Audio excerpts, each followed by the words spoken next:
Obrigado, Eugênio. Acho que sua fala inicial brilhante, como sempre. E se vocês me permitem, eu gostaria de provocar o início dessa discussão, desse diálogo, pedindo para o Eugênio aprofundar um pouquinho mais a distinção entre o que são os interesses de comunicação da gestão universitária, que se traduz nas atividades de assessoria e relacionamento institucional, e os interesses de comunicação mais amplos da sociedade em relação à universidade, representado pelas publicações de difusão científica e pelos veículos que popularizam, difundem o conhecimento gerado. Como que uma mesma estrutura pode vestir esses dois chapéus? Ou será que se tratam de estruturas distintas? Bom, meu caríssimo Belda, é uma pergunta, ao mesmo tempo, excelente e complicadíssima. É excelente porque, sem olhar o que essa pergunta propõe para a gente como um desafio, a universidade não fará esse passo que eu defendo, que é um passo de inteligência e de elaboração. É preciso olhar para isso. E talvez seja a primeira questão. Mas ela é complicadíssima, porque quando nós falamos de estrutura, nós vamos encontrar estruturas diferentes em universidades diferentes, e inclusive estruturas diferentes em unidades diferentes dentro de uma mesma universidade. E nós não temos uma clareza, aí entra uma lacuna da cultura jornalística e da cultura comunicacional no Brasil. Nós não temos uma clareza sobre as distinções entre assessoria de imprensa e jornalismo. Essa distinção é crucial para que se monte um conceito adequado aos nossos tempos. Mas não no Brasil, isso aí, diferentemente do que se dá em outros países, compreendemos isso de uma forma datada e anacrônica, infelizmente. Eu poderia detalhar essa questão, mas eu não vou me demorar nisso. Vamos, pelo menos com uma pincelada superficial, organizar o seguinte: a comunicação numa instituição universitária de porte pública, com dezenas de milhares de alunos, se desenha mais ou menos como a comunicação numa sociedade livre ou como a comunicação no Estado democrático de direito. Ela precisa contemplar funções diferentes. O que nós estamos fazendo aqui hoje é uma atividade de comunicação, não apenas porque estamos interconectados com tecnologias. É uma atividade de comunicação porque por aqui fluem ideias de maneira livre, para além do organograma institucional da universidade. Somos professores nos comunicando e debatendo ideias. Em outros tempos, estaríamos fazendo isso por folhetos, por mimeógrafo ou por jornaizinhos. Hoje podemos fazer isso na velocidade da luz, mas isso é uma atividade de comunicação. Uma das funções da comunicação na universidade é abrir canais para que os integrantes dessa comunidade falem entre si, os funcionários, os professores, os alunos, essas três categorias de forma cruzada. Isso é da dinâmica da vida universitária. E isso precisa ser mais bem estruturado e mais bem organizado. Ora, essa é uma comunicação, grosseiramente eu diria a comunicação interna de uma universidade, que não tem e nem deveria ter a finalidade de promover as causas que uma determinada gestão julgue oportunas. Isso é algo da dinâmica da vida natural da universidade. Isso é uma delas. Eu diria a comunicação interna, que é muito ruim em geral. De outra parte, nós temos algo legítimo e indispensável, que são as políticas de comunicação que vão da direção da universidade em relação à sociedade. Aí nós temos assessoria de imprensa e, no meu modo de ver, nós temos relações institucionais. São duas faces, mas eu acho que elas funcionam de forma conjugada. Aí entra a visão institucional. O que é do interesse da universidade, representado na sua cúpula, na sua governança, na sua elite acadêmica e na sua elite administrativa, o que é de interesse dessa universidade, segundo esse prisma da direção, para debater ou para levar à sociedade. Esse tipo de atividade, ela, aí sim, representa certos interesses. E é necessário, é legítimo, e a universidade não sobrevive sem isso. Mas veja que são funções diferentes. Em terceiro lugar, eu colocaria a comunicação geral da universidade com a sociedade. Aí nós podemos pensar na produção de imagens de vídeo, sobre difusão científica, sobre a produção científica, que vai diretamente de um núcleo de pesquisa para o grupo social, para uma camada da sociedade, para um público específico. A veterinária vai precisar se comunicar com as pessoas que gostam de gato, a engenharia precisa se comunicar com a arquitetura, com não sei o quê. São inúmeras preferências, identidades, processos de identificação. Isso também é natural, isso precisa acontecer livremente. Não pode haver aí uma ingerência de conveniência da cúpula ou da reitoria. Esse viés de interesse governista, ele atrapalha a comunicação nesse caso. Veja que são funções diferentes. Uma editora, que eu coloco como uma atividade de comunicação, seria um desastre se uma editora começa a pautar ou a organizar a sua lista de lançamentos segundo conveniências administrativas de uma determinada gestão. Isso mata a excelência editorial, assim como mataria se uma determinada reitoria vai começar a dar palpite sobre o que o professor vai dizer na sala de aula. Não tem cabimento. Ninguém imagina uma coisa dessa. Mas algumas pessoas ainda imaginam que uma reitoria pode querer orientar a pauta de cobertura jornalística da universidade, feita por uma rádio ou por um jornal universitário. São coisas independentes. Então, tudo isso compõe o conjunto das ações, das instituições que respondem pela comunicação da vida universitária. Mas elas têm especificidades. Tudo isso precisa ser pensado e planejado com uma mesma estratégia. E precisa ser estruturado a partir das diretrizes dessa estratégia.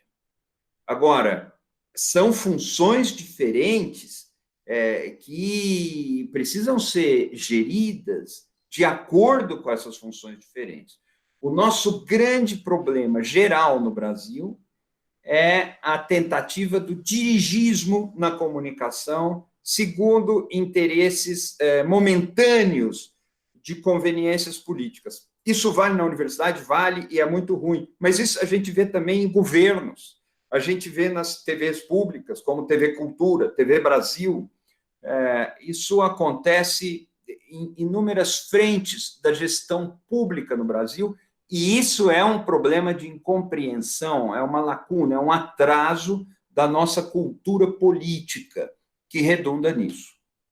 Quando nós pensamos a universidade, né, e foi muito feliz ter relembrado o artigo, né, que institui a Universidade de São Paulo em 34, né, há um modelo de universidade naquele momento ali, muito inspirado, né, no modelo Humboldtiano ali, e em muitos departamentos, né, com estrangeiros que vieram e fundaram o departamento, né, sobretudo os franceses.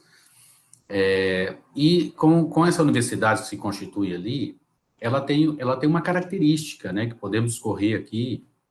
Nos textos do Humboldt, a pesquisa está no centro, né, ela é fundamental, ela é constitutiva da universidade, né, e, claro, vamos ter todas as dimensões que foram tratadas aí pelo artigo da lei.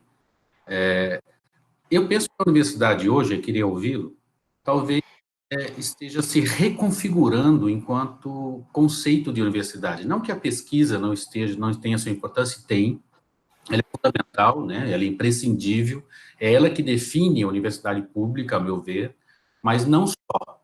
Ela tem hoje cada vez mais espaço para que essas pesquisas se articulem com o impacto social, né?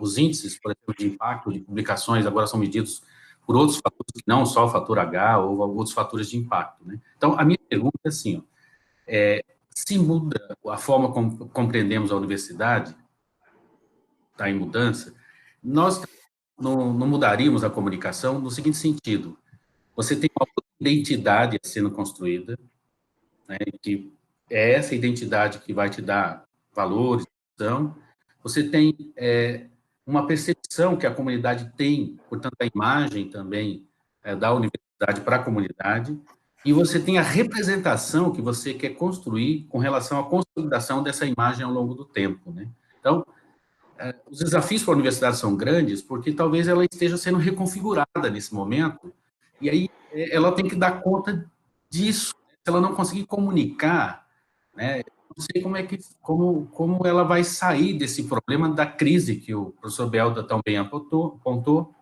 que é o de credibilidade, né? Não que não existam esforços, como tem na USP, na Unesp, na Unicamp, não se trata de tratar de casos específicos, mas de discutir a questão da universidade em geral e o papel central que a comunicação tem nessa nova, talvez, forma de configuração da universidade e, sobretudo, da universidade pública no Brasil. Obrigado, professor. Olha, eu acho aí que eu concordo com o que você está falando. Assim, eu não sei o que eu poderia acrescentar, porque, de fato, há uma mudança muito grande no lugar da universidade. Isso é um impacto global, é uma coisa que se verifica em todos os países. Inclusive o lugar da pesquisa, o financiamento da pesquisa, a base da pesquisa. Por acaso, eu participei agora na USP, no Instituto de Estudos Avançados da USP, da elaboração de um documento chamado A Universidade no Espelho, coordenado pelo professor Bevilacqua, que foi reitor da Universidade Federal do ABC, né? E também estava conosco o professor Naumar, da Bahia, que ainda continua na USP agora, como um catedrático do IEA, e o documento elaborado é muito rico em relação à atualização, inclusive do lugar da ciência na universidade. Eu até sugiro, se vocês tiverem interesse, que deem uma olhada nesse documento, que não fala nada sobre comunicação, mas fala do lugar da universidade, do papel da universidade, do desenho da universidade, sobretudo em relação ao modelo Humboldtiano. Eu fico com a preocupação, nós fizemos uma discussão excelente, e o documento eu reputo excelente também, está disponível. Eu fico com a preocupação de dois vazios para os quais a gente não olha muito: a arte e a filosofia na universidade. Eu acredito que isso não pode faltar e precisa de muita atenção. Porque a ciência, eu posso dizer, é um discurso, ou a ciência, eu posso dizer, é uma racionalidade específica. A filosofia não é ciência. Por definição, não pode ser ciência. Para pensar a ciência, nós temos que nos afastar da ciência, e o lugar em direção ao qual a gente se afasta é a filosofia. Existe até a disciplina da filosofia da ciência. E a alma mater da USP é filosofia, é antropologia, esse tipo de coisa, mas certamente a filosofia não é ciência, e sem a filosofia você não faz uma universidade. A filosofia é muito mal vista. E a arte também. Quando o decreto, cujo artigo 2º eu li para vocês aqui na abertura, fala de arte, ele muitas vezes está falando de técnicas, de artesanato, ou de algo que se faça com uma certa habilidade técnica. Mas a arte, eu coloco agora na universidade como outra racionalidade, como um universo à parte, de valores próprios, de métodos próprios, por mais que a arte não tenha um método exatamente, mas a arte conhece o mundo sem o método científico. Ela conhece o mundo por outras antenas que não aquela própria da contemplação filosófica. E também não pode faltar na universidade. Mas tudo isso configura um novo estágio da universidade, e é claro, é preciso nos atualizar, é preciso tal. E aí a dimensão da comunicação, outra vez, precisa ser vista e precisa ser acompanhada. A comunicação não pode mais ser pensada como um expediente operacional, como um instrumento, como um modo de ferramenta da transmissão de uma ideia pronta. A comunicação é um plano do pensamento ela mesma. A comunicação cria canais que geram ideias, que geram compreensões. Universidade não pode apenas imaginar uma comunicação unidirecional pela qual ela faça irradiar os achados que ela, a universidade, encontra. A universidade precisa, eu vou usar um chavão, mas da comunicação de mão dupla, ou seja, ela tem que ouvir, ela tem que escutar, ela tem que aprender com aqueles que dependem dos ensinamentos que ela é capaz de gerar. E isso você só faz nos marcos democráticos, sem dirigismo. Por isso que a universidade de excelência, ela descobre coisas, descobre caminhos pela sua comunicação. As ideias não estão prontas no gabinete ou no departamento ou no laboratório e depois vão para a rua. Não é bem assim. Elas vêm da rua também para o laboratório, vêm da rua para a sala de aula, vêm da rua para o departamento, vêm da rua para o gabinete. E isso é operado pela comunicação. Comunicação, hoje, é diálogo e é uma forma de elaboração. Ela não é ferramental. E na universidade de perfil mais atual, como você descreve, mais importante ainda é essa dimensão da comunicação. Uma boa tarde a todos. Boa tarde, professor Eugênio. Primeiro, eu gostaria de dar os parabéns pela organização desse evento, né? O professor Eugênio é uma pessoa muito conhecida, então é um prazer realmente poder ouvir suas palavras. Nós, na realidade, no nosso país hoje, nós vivemos um momento um tanto quanto obscuro. Se não fosse por essa pandemia que incomoda a todos, pelo nosso momento político, que é dramático. Mas, mais do que isso, né, a gente percebe aí que o ataque contínuo à universidade, por esses, muito relacionado a esse sistema neoliberal, que evidentemente ele não ocorre só no Brasil, já vem ocorrendo na Europa há muito tempo, até a partir lá da reforma de Bolonha, isso aí já vem ocorrendo e vem aumentando cada vez mais. E a gente percebe, e o professor colocou um aspecto muito interessante sobre essa via de mão dupla, né, que eu acho que em um determinado momento a gente perdeu um pouco a mão da interação dialógica que a universidade tem que ter com a sociedade. Então, hoje, a sociedade acredita muito mais num fake news, numa falácia que é colocada num meio de divulgação, que a universidade não produz, que a universidade gera um público ideológico. Nesse sentido, mais do que nunca, né, fica bem claro que o processo de comunicação, aqui já mencionado, ele é fundamental para a gente tentar fugir desses problemas, né? Fugir desses problemas, partir para um diálogo diferente com a sociedade, partir para um diálogo diferente com o poder legislativo.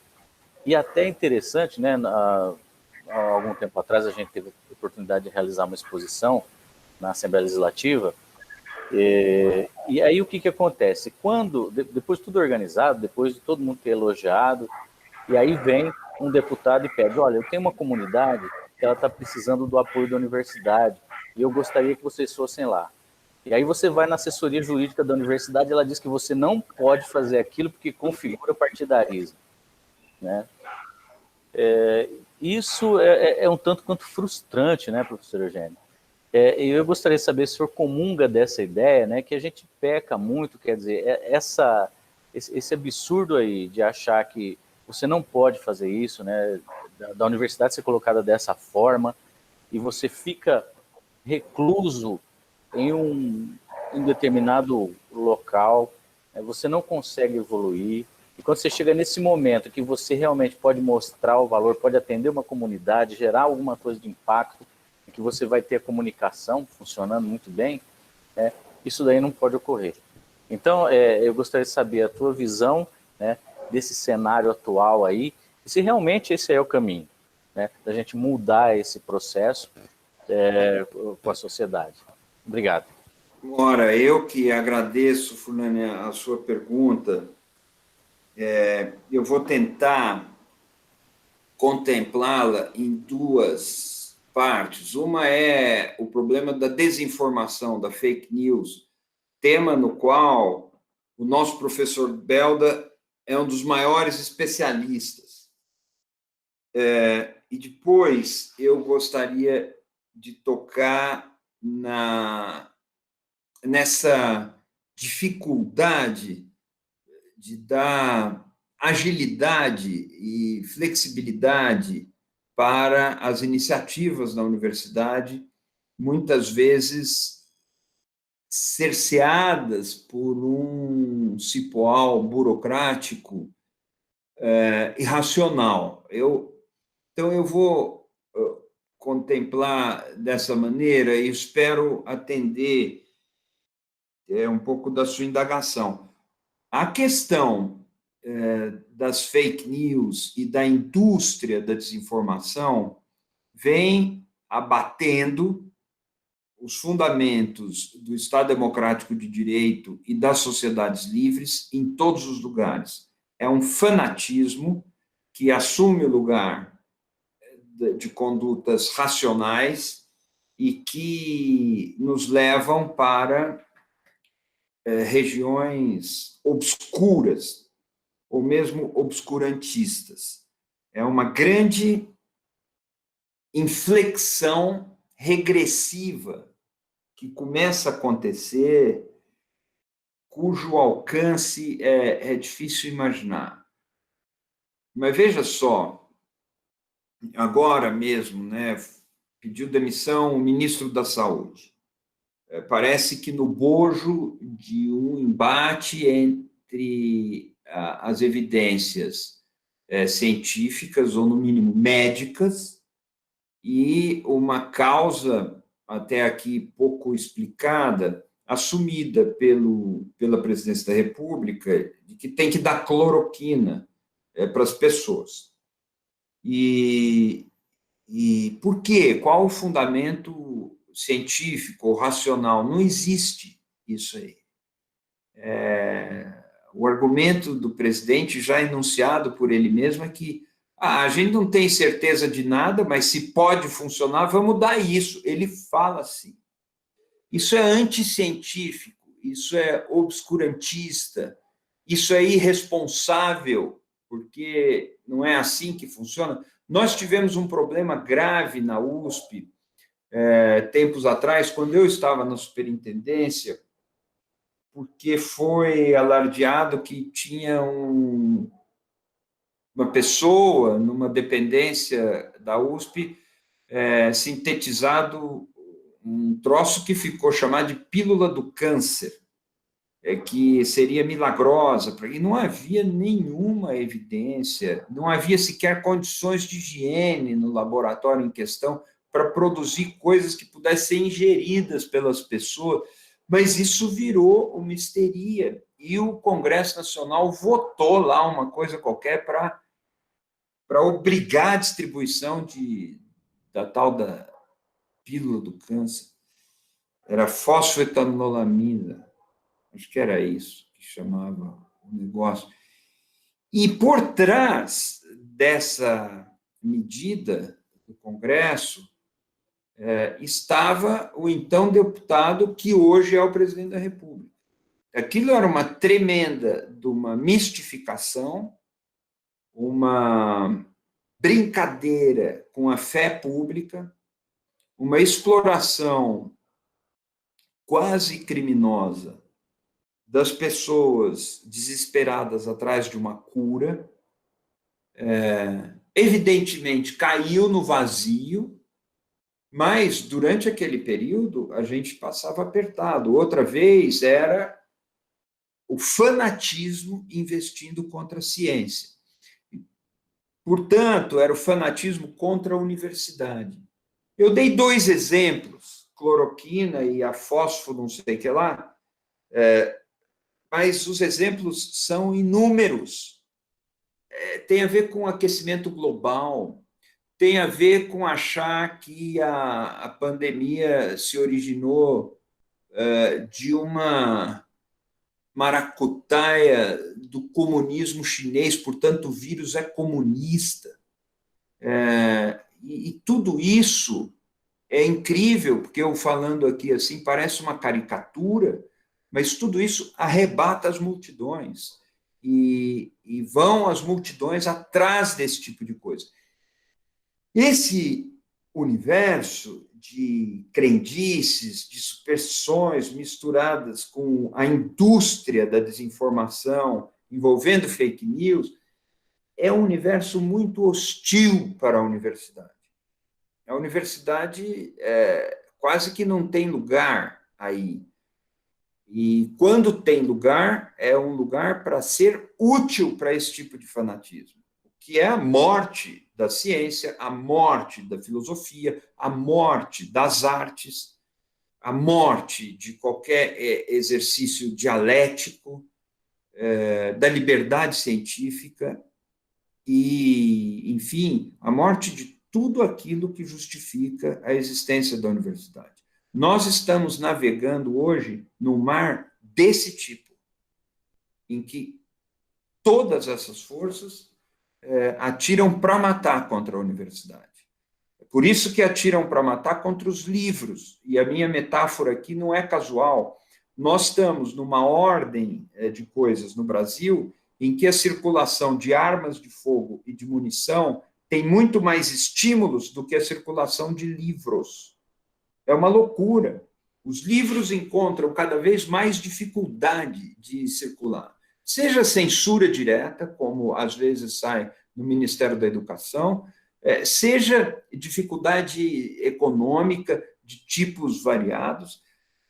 E, de outra parte, as armas encontram facilidade, é uma adoração da munição e das pistolas, dos rifles, das garruchas, dos fuzis, que é parte desse fanatismo, e atiram contra a cultura, contra as artes, contra a universidade, contra a imprensa, contra os ambientalistas. E nós vamos completando a lista, ela é conhecida, é a mesma lista aqui e a mesma lista em outros países. Neste cenário, o que pode fazer diferença? A informação confiável, que as pessoas percebam que é uma informação confiável. E aí as universidades poderiam desempenhar um papel de ponta, no esclarecimento, levar luzes onde existe a escuridão.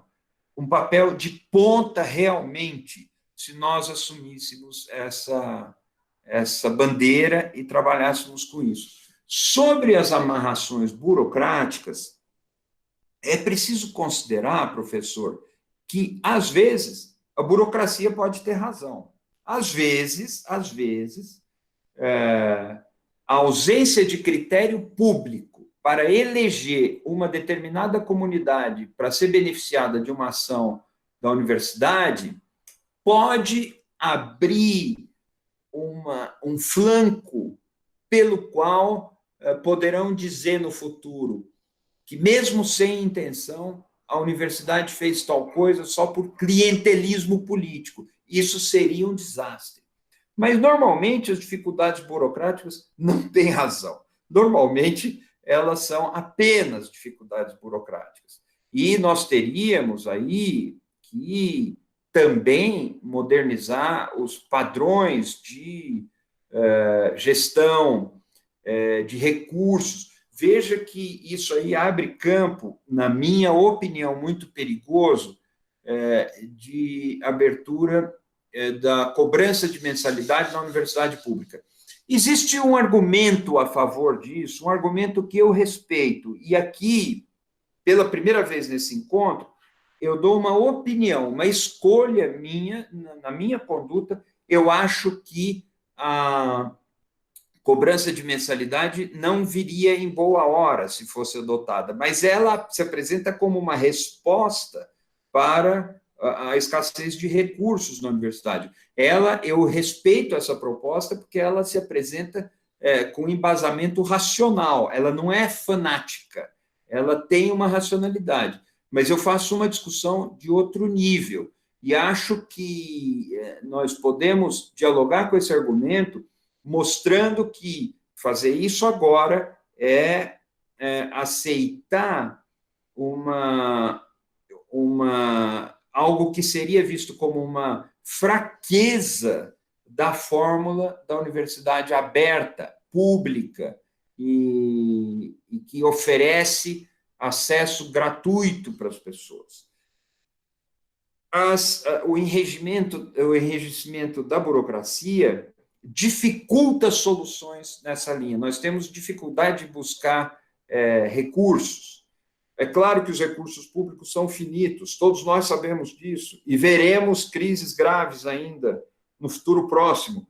Mas, se a universidade pode desenhar estratégias com mais velocidade e com engajamento dos seus professores, ela poderia encontrar muitas soluções, e muitas vezes essas soluções não podem ser feitas, não podem ser adotadas por causa de dificuldades. O Mindlin quer doar uma biblioteca para a universidade. É uma dificuldade. Ainda bem que deu certo no caso da biblioteca que o Mindlin doou para a USP. Mas não é simples. Você precisa encontrar soluções jurídicas, demora um tempão. Então, tudo isso, sim, essa burocracia universitária é um enorme desafio. Mas eu faço essa reserva. Cuidado, porque às vezes a burocracia tem razão.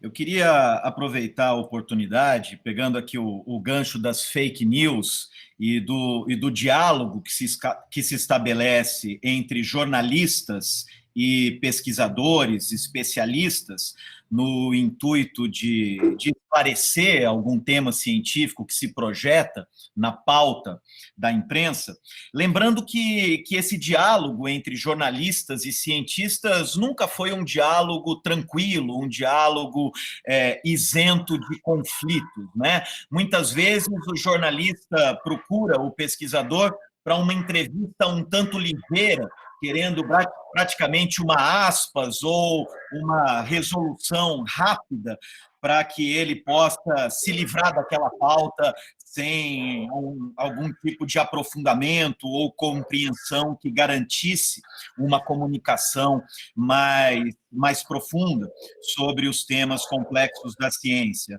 Por outro lado, também os cientistas muitas vezes se mostram impermeáveis às demandas que chegam da imprensa. Eu ouvi uma vez você, Butch, falar uma coisa muito interessante, que da mesma forma que os cientistas cobram da imprensa a disseminação científica, a imprensa também deveria ser capaz de inseminar a universidade em sentido inverso, com as pautas que são de interesse público fora da agenda do chamado jornalismo científico. Eu queria que você comentasse até que ponto esse diálogo pode ser uma via de mão dupla, ou se um ou outro polo dessa equação acaba funcionando apenas como via de transmissão para os interesses que, de um lado, norteiam o chamado jornalismo científico sob a ótica da universidade, e, do outro, as iniciativas de checagem ligeira da informação de interesse de órgãos de imprensa. Quem dera a gente ultrapassasse esse tipo de dificuldade. Eu acho que nós estamos muito atrás ainda. Eu organizei na USP, recentemente, faz uns 4 anos, talvez, um seminário sobre isso, relação entre a USP e a imprensa. E eu convidei alguns jornalistas para isso. O Álvaro Pereira Júnior, do Fantástico, o Marcelo Leite, da Folha de São Paulo, e o Godoy, do Estadão. E o Álvaro falou uma coisa muito engraçada. Ele falou que ele analisou o site da USP, e eu posso falar porque logo depois eu seria o responsável por aquilo lá, e não vai aí uma crítica a ninguém. Se for alguém, essa crítica é para mim. Ele falou que analisou o site da USP e que parecia o site da Coreia do Norte, do governo da Coreia do Norte. Tamanha a incidência de barreiras que dificultavam a navegação, de você chegar à informação. O Marcelo Leite falou uma coisa muito interessante também. Ele dizia que era mais fácil falar com o prêmio Nobel em Harvard, ou em Yale, ou em Columbia, do que falar com o Eugênio Butti na ECA. Ele ligava para um prêmio Nobel, o sujeito atende o telefone, não tem uma secretária, e fala com ele. Vejam que tanto o Álvaro como o Marcelo cobrem ciência muito bem, há muito tempo, têm fontes no mundo todo, viajaram muito. Existe entre nós uma desconfiança muito grande em relação à imprensa. Atender à imprensa é algo que se faz em último caso. E deveria ser o oposto. Depois, irmã gêmea dessa atitude é a atitude que vê na imprensa apenas uma vitrine. Quando eu digo imprensa, eu estou dizendo os meios de comunicação informativos em geral.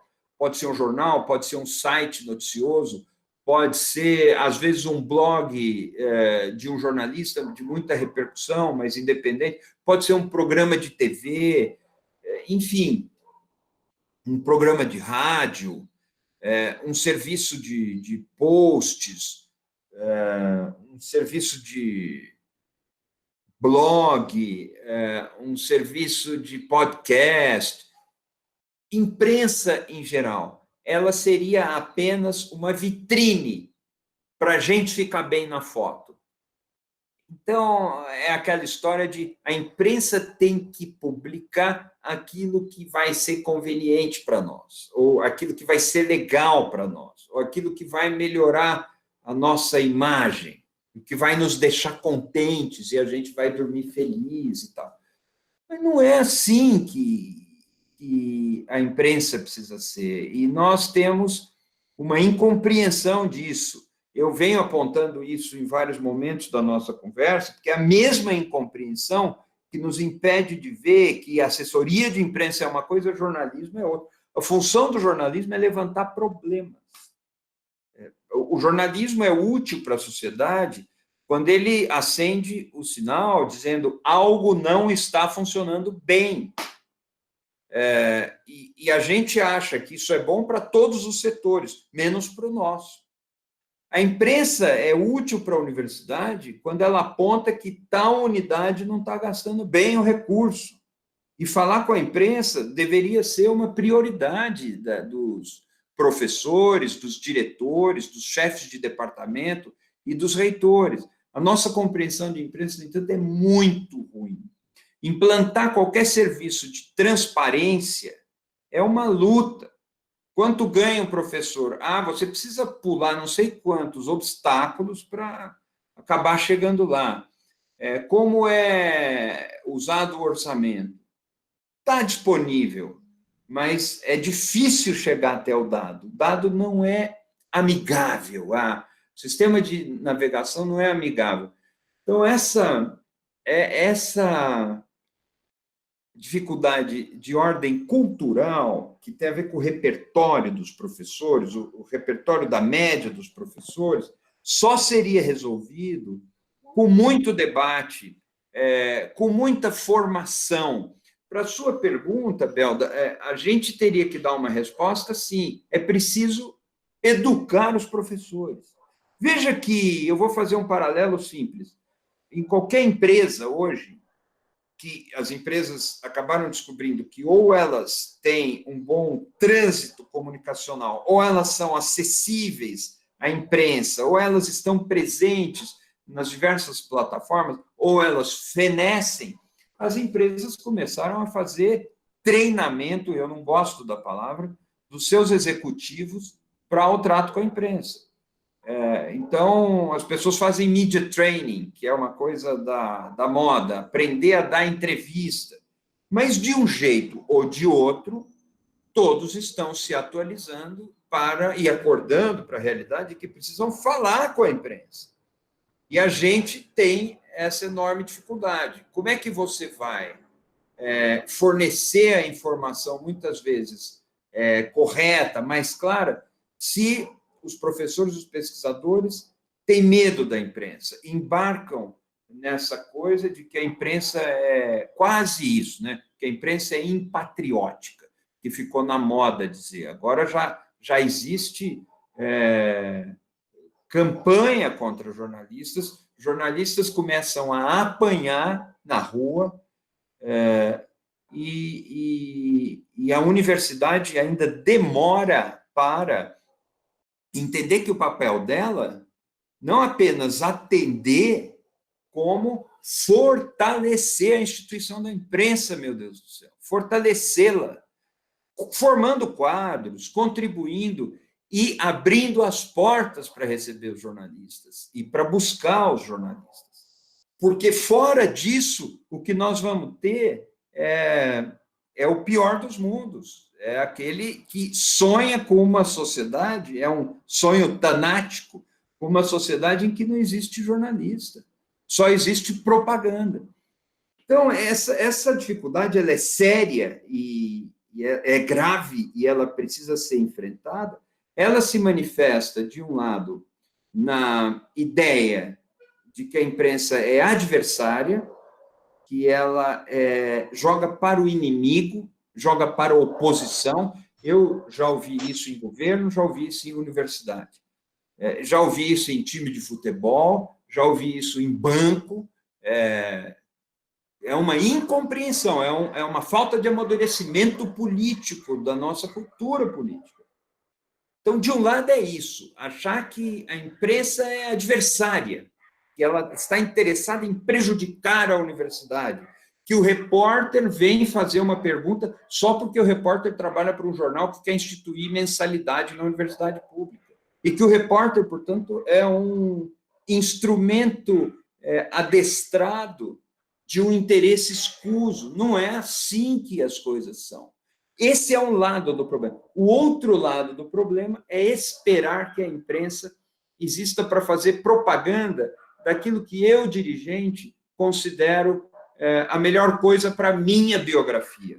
Isso também é a outra face desse mesmo problema. Em contrapartida, a imprensa é apenas a instituição da imprensa, ou seja, muito mais do que a somatória dos veículos existentes, a nação discutindo consigo mesma, a sociedade debatendo os problemas do interesse dos cidadãos. A imprensa é o que galvaniza, o que facilita o que precipita os diálogos naturais da esfera pública. Ora, isso é natural, deveríamos tratar como natural. Se uma universidade não tem agenda oculta, e ela não tem, as universidades públicas não têm, se uma universidade não tem o que esconder, essa universidade só se fortalece quando ela é conhecida. E, inclusive, os seus problemas são conhecidos. Não é ruim ter os problemas conhecidos. Os problemas conhecidos são problemas a meio caminho de serem resolvidos. Os problemas escondidos são problemas mais longe de serem resolvidos. Mas tudo isso vem dessa incompreensão que você levanta. Isso é amadurecimento político, que pode ser, sim, provocado por uma boa gestão da comunicação e por uma boa gestão universitária. Os professores tinham que ser os primeiros a querer falar com os repórteres, tinham que ter mais trânsito nisso. Nós, nas nossas universidades públicas, somos a maior concentração de cérebros, de especialistas, de pesquisadores, de intérpretes, de inteligências. É uma concentração de talento, de sabedoria sem igual, e vivemos de costas para o debate público. Eu digo de costas para o debate público porque, quando nós acordamos para o que poderia ser, nós vemos como nós estamos atrasados ainda. Tem boas coisas acontecendo, é claro que tem.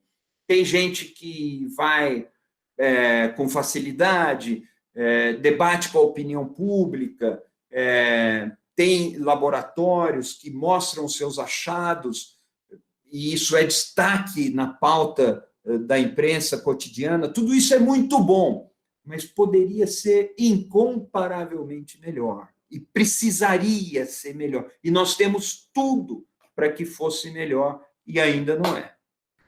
Tem uma pergunta no chat do professor Danilo Rutberg. Ele está dizendo o seguinte: obrigado pela oportunidade. Pergunta ao professor Eugênio: no cenário pós-verdade, a informação não muda comportamento. Não basta que a informação esteja disponível, mesmo que seja em linguagem adequada, atraente, etc. A lógica usual da popularização da ciência está, assim, comprometida. As crenças se constroem por medos e afinidades. Como as assessorias de comunicação das universidades podem enfrentar esse problema? É a pergunta do professor Danilo. Olha, eu fico, de verdade, eu fico encantado com as questões que estão sendo propostas. De fato, elas confirmam a sensação que eu tinha do começo, que é a cultura acumulada nesse grupo é muito avançada e muito impressionante. E o que me mostra, uma vez mais, que nós temos tudo para fazer as mudanças necessárias. Eu repito, nós não precisamos de mais dinheiro, nós não precisamos de mais equipe, nós precisamos de uma disposição, juntar as cabeças, começar a desenhar planos ambiciosos para a comunicação e ter coragem de assimilar as dificuldades que se apresentam, mudando de atitude. Nossas instituições precisam mudar de atitude. E isso só depende da disposição de cada um de nós. Não é preciso mais recurso. Eu não estou dizendo, é evidente, que você pode fazer as coisas na universidade sem recurso. Claro que não. Uma universidade custa dinheiro e precisa custar dinheiro. Mas essa mudança de atitude depende de muitas coisas, eu diria, mais valiosas que o dinheiro, mas não dependem de dinheiro. Pois bem, pós-verdade, fanatismo e divulgação científica. Eu me ocupei muito da questão da pós-verdade. O que essa expressão quer dizer? Essa expressão foi rejeitada por muita gente, e com razão. É uma expressão que foi a palavra do ano, né, no dicionário Oxford, em 2016, e que ganhou muita projeção quando apareceu numa matéria de capa do Economist, em setembro de 2016, a propósito do tipo de campanha que o Donald Trump vinha fazendo para a presidência dos Estados Unidos. A arte de mentira, alguma coisa, e a política na era da pós-verdade. A expressão pós-verdade já tinha aparecido antes, num artigo no The Nation e depois num livro. Mas muita gente recusou a expressão com o seguinte: mas que história é essa? Quer dizer que até 2016 existiu o Império da Verdade, depois de 2016 não é mais a verdade. Então, isso gera uma resistência legítima, e eu acho, em parte, com razão. Uma outra crítica que a expressão recebeu é daqueles que são entusiastas de um certo modo de compreender o que seria pós-modernidade. A pós-verdade seria até uma boa notícia, porque a impostura da verdade teria deixado de pregar peças nas pessoas. Seria uma coisa positiva, quase que uma libertação da razão, você ser autorizado a duvidar das verdades. E seria, então, uma abertura de cenário. Verdade absoluta não existe, vale a pós-verdade, assim como vale a pós-modernidade. É uma outra crítica que se dirigiu a essa expressão. Eu, no entanto, acho que a expressão captou um momento crucial da cultura e, embora ela tenha seus problemas, ela mostra uma alteração significativa na forma de fazer política. E o Trump era um sintoma, mas havia outros pipocando por ali. Até o caso brasileiro é um sintoma escancarado dessa questão. A mentira é corriqueira. O presidente da República diz: eu não pronunciei PF, Polícia Federal. E ficou falando isso uma semana. Agora ele fala: não, eu falei uma vez PF, mas foi... Fala, cloroquina é boa. Aí depois ele fala: não se sabe se é boa, mas como não tem nada, vamos tentando. Como se o doente fosse uma pista de prova. A mentira é um expediente... É como se o compromisso com a verdade dos fatos tivesse se tornado nulo, absolutamente nulo. Ora, isso é uma alteração no domínio político. De alguma maneira, a mentira, que é tão antiga quanto a linguagem, tão antiga quanto a política, tão antiga quanto a humanidade, ganhou um protagonismo que não tinha até então. De alguma maneira, a política era a discussão sobre os fatos. E hoje nós temos dificuldade de estabelecer discussões sobre os fatos, porque os fatos mesmos são negados, são relegados a uma espécie de acostamento da via principal do debate político. Se é verdade ou se é mentira, é um detalhe. E isso é dito abertamente. As pessoas não escondem isso. Não é por uma questão da verdade factual que os engajamentos políticos são tecidos. Isso é um dado novo, efetivamente. A pós-verdade, então, no meu entendimento, ela tem sentido se nós pensarmos essa verdade como sendo a verdade factual. Não me refiro à verdade religiosa, não me refiro à verdade na filosofia, não me refiro sequer à verdade científica, que, por definição, é uma verdade sempre transitória, mas eu me refiro à verdade dos fatos, ou à constatação de que os fatos são o que são, que qualquer coletividade consegue desenvolver e consegue ter. Essa verdade dos fatos é que vai saindo de cena e vai sendo empurrada para o acostamento. E a política deixa de ser discussão sobre os fatos. a política se torna uma outra coisa. Aí eu me valho de uma conceituação que é dada pela Hannah Arendt. Eu não gosto de fazer citação, mas o esclarecimento dessa questão aparece num texto da Hannah Arendt de 1967, chamado Verdade Política. A política deixando de ser uma discussão sobre os fatos, ou deixando de ser um domínio em que as opiniões se formam a partir dos fatos, a política se transfigura, ela passa a ser um terreno de disputas do fanatismo. E aí é perfeitamente natural que ninguém queira saber qual é o fato, que ninguém queira saber qual é a evidência científica. É a pílula do câncer ou a cloroquina. A cloroquina vira uma substância química de direita. Ela é politizada ao nível do ridículo ou ao nível do absurdo.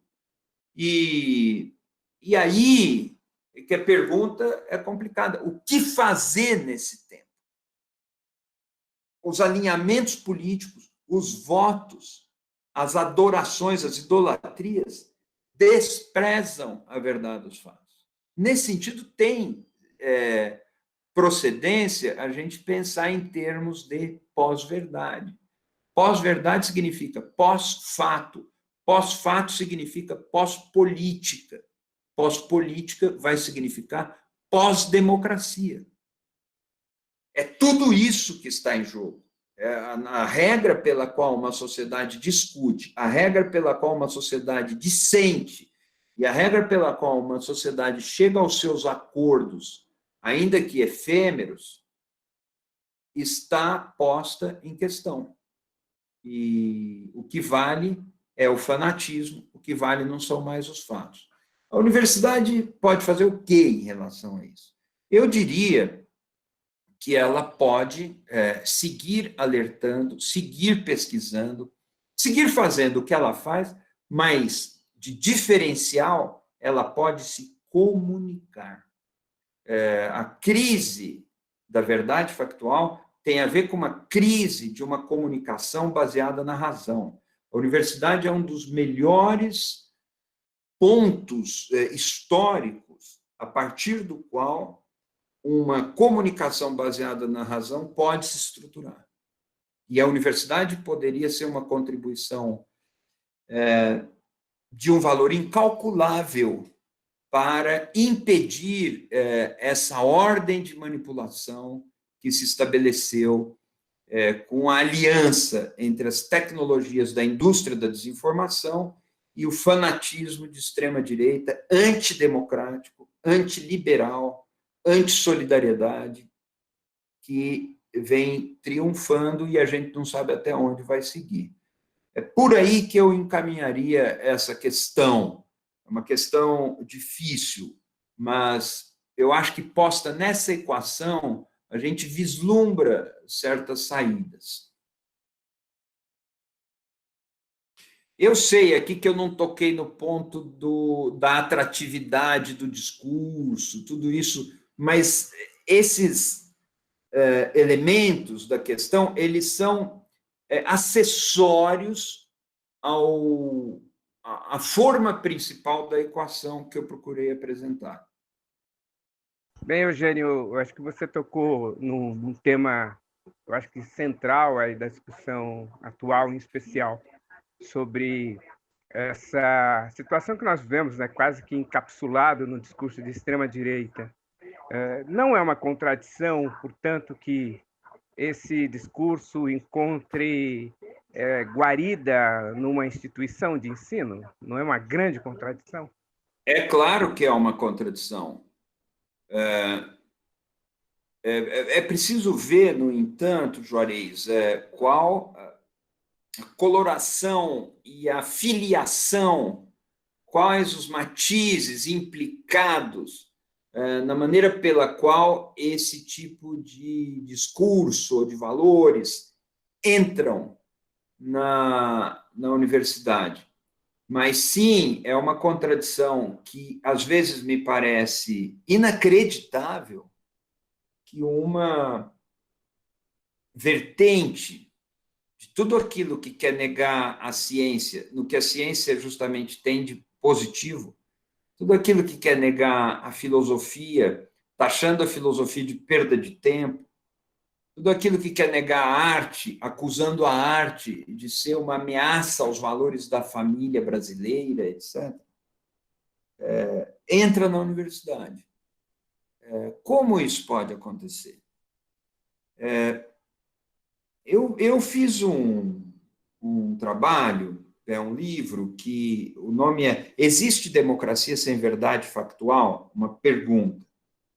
E lá pelas tantas, eu produzo duas categorias, tentando explicar, não esse tipo de coisa exatamente, mas explicar algo que mora na base desse tipo de contradição, ou na base do ingresso de mentalidades anti-ciência, anti-arte, anti-intelectual e anti-universidade dentro da universidade.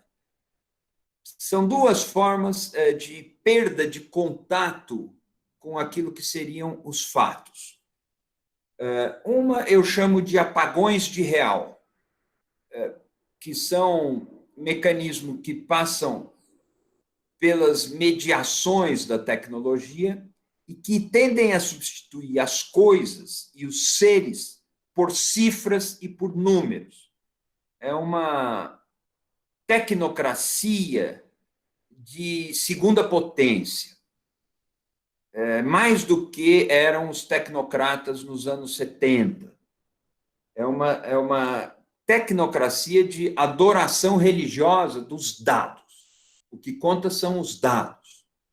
E os dados substituem tudo. Os dados no diagnóstico médico, os dados na macroeconomia, os dados na avaliação dos alunos.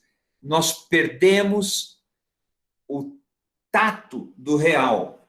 Isso é mais complexo do que eu estou descrevendo aqui, mas eu chamei esse mecanismo soturno de apagões de real. E o outro, que nós precisamos prestar muita atenção, eu chamei de suicídio da consciência.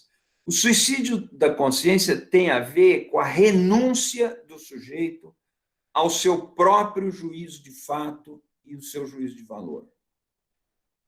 Em nome de seguir uma liderança e de salvar a liderança, que seria a solução para tudo, o sujeito abre mão de ter o seu próprio julgamento do mundo e das coisas. Ele como que delega e terceiriza a sua própria consciência crítica às circunstâncias daquele que ele imagina ser o salvador da pátria. Esse fenômeno acontece à esquerda e à direita. O fenômeno dos apagões do real é mais próprio do capital, da gestão do capital e da ciência que segue um moto próprio, desumanizado. Mas o suicídio da consciência ele pode ser verificado em agrupamentos à esquerda e agrupamentos à direita. É incrível como isso tem a ver com a desvinculação do pensamento com os fatos. A um ponto tal que o pensamento deixa de ser pensamento. Nós sabemos que a origem da filosofia é um apelo dos pré-socráticos a considerar os fatos em detrimento dos mitos e dos deuses e das crenças. É incrível como isso hoje acontece. E aí, se o ambiente universitário não é crítico, se o ambiente universitário é movido por segmentos que suicidam a consciência ou que renunciam à própria consciência, em nome de uma idolatria qualquer, nós criamos, sim, um território propício para esse tipo de contradição. Mas isso pode acontecer. Essa mentalidade entra na universidade e acaba com a universidade, nos termos que nós estamos discutindo a universidade aqui.